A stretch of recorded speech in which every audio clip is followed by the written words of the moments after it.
What was your immediate reaction when you had the removal or the change of service chiefs? Yeah, let me say first and foremost that the context of security, particularly as relates to the armed forces, including the police, as the perceptions of defending the interest of those in power. Because in most cases, it's like you feel insecure. And it's a whole carryover of what I call the military mentality. Because when you need to define the security, I think it's a broader thing at that level. Oh. But when you look at security from the aspect of the service chiefs, you see, and the entire routines of their functions, it's almost a dictate of whoever is there.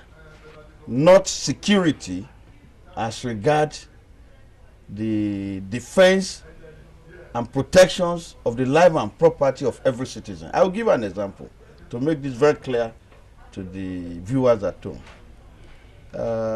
Why will a police chief go and start welcoming the head of state or escorting the head of state at the airport? Because you really define security. It's not the business. These are part of the carryover military thing, you see, at that level.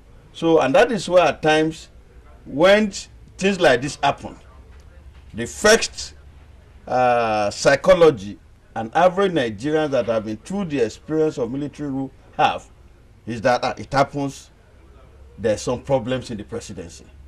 There's some problem this way, and that's what creates all those suspicions. It creates an atmosphere, a psychology of instability. You see, but security is much more than that. So, and that is why we must look at, that's why here people don't do intelligence gathering. You see, and security now is much the kind of the physical force presence that you can have, you see, at that level. So I feel that we must begin to redefine clearly the public perceptions of what security entails. Because, for instance, now, you have the soldier, the army. What is their responsibility? What is their relationship to their environment? Today, you have the soldiers all around in complementing the police in fighting crime. You see, are also exposed, you see, to corrupt activities at the level of taking bribes from the ordinary citizen, harassing them with what they have. So the culture of discipline. In your opinion, yes, I'm raising that public because perception is a challenge. It's a challenge. You see, at that level and co. Because when you know the old things of say you regiment a military, is that the regimentation start from the fact that you don't train people and just put them into the society. They need an environment whereby they must be cultured, have some civic educations at the level of how they conduct themselves. Because essentially they are for territorial integrity. So you have the other personalities. I'm just raising it that what people normally will have in mind when you have this kind of changes is that there is insecurity around the presidency and there is a need now to change a guard.